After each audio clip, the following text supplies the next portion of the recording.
Hi, this is Mark Shanker. I'm a visual artist and self-taught artist, and I want to talk today a little bit about art books.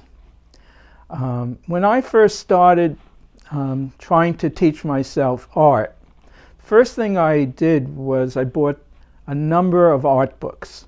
A lot of them were biographies of different artists. I felt like I really had to learn how other people made their art. Of course, the biographies focus more on the events of their lives, and so it wasn't instructional in that way. But it did serve to give me hope and encourage me to pursue my art in spite of the fact that I wasn't in touch with any other artists, galleries, and had only visited the Museum of Modern Art after I had graduated college, despite the fact that I lived in New York. I had no interest in art. So I was beginning a process of self-education. And as a result, over the last 50 years, I've pursued this self-education. And part of that has been, besides going to galleries and meeting other artists and going to museums, buying art books. And at different times of my life, different art books were very important. Now, I should say that at some point, I realized I had to stop looking at art books. And the reason was that I was being too influenced by how other people made art.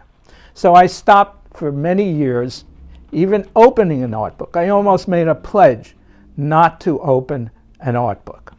But after that period, I reverted to my earlier fascination with art books and have been using them selectively for many, many years.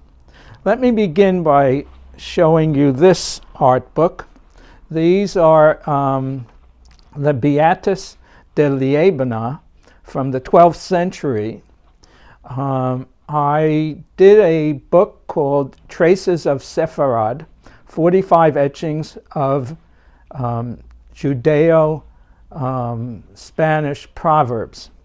And in doing that book of etchings, it took 3.5 years, I immersed myself into Spanish culture and Spanish language and Spanish art, and found the Beatus to be a great inspiration and a great source. There's just something about the compositions and the colors that I felt really got to the heart of how I felt about my Sephardic past, heritage.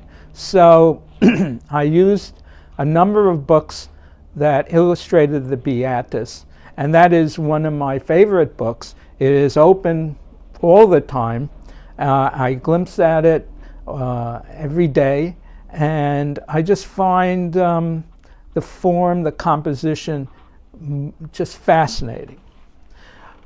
Another book that I love, just because I feel that this is perhaps, for me, the greatest expression of the 20th century, is Picasso's Weeping Women. If I had $2 or $3 million to spare, I would spend it on one of his etchings of the Weeping Women.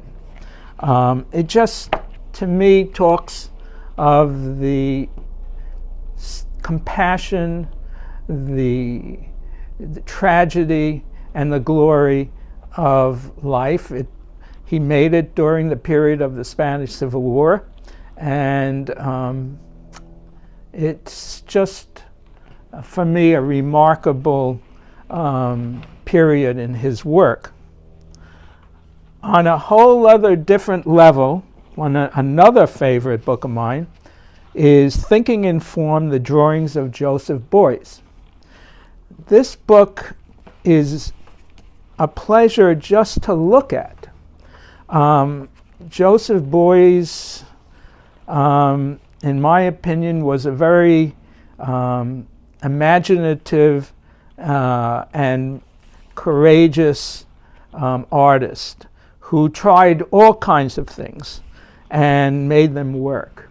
And this book, which is beautifully designed, I find very, how should I say it?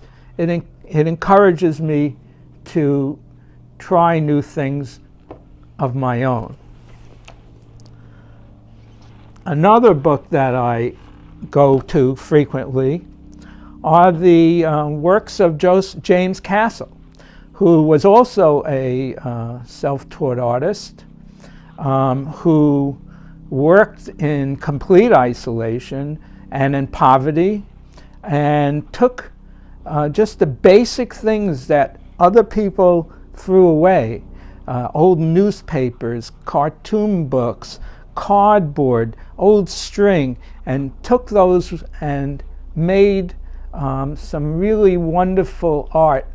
And that to me is a great skill, to take the most common discarded objects and transform them into wonderful, beautiful, and expressive work.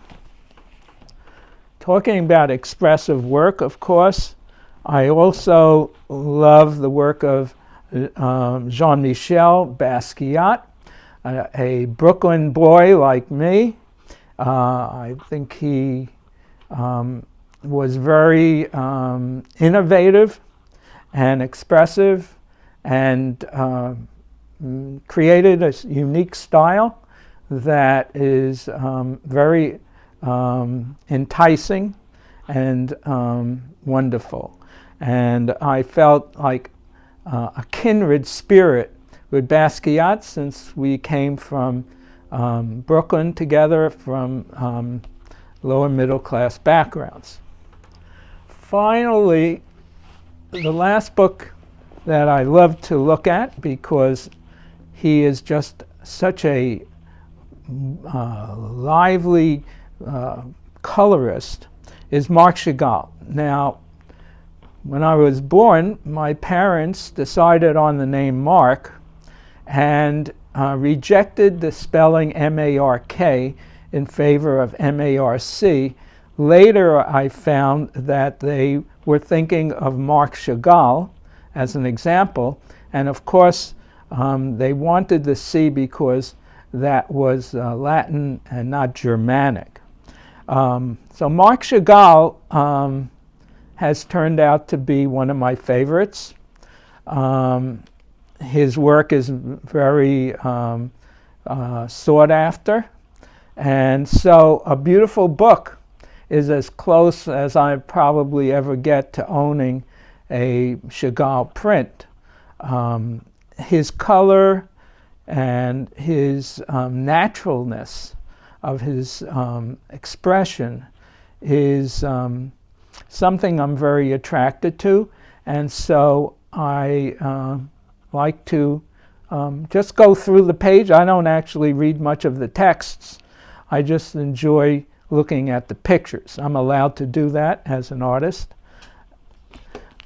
There are many other books I have here, and some of them are from other cultures, and some of them are specific type of work of various artists, and I will look through them from time to time just for an idea, or I hadn't looked at this work in a long time, and so it refreshes and my mind and gives me more ideas for my own work. So this is my library, and I hope that this gives you some insight into your own work as well. If you're interested in seeing my artwork, you can go to Mark Shanker, MarcShanker.com. Thank you.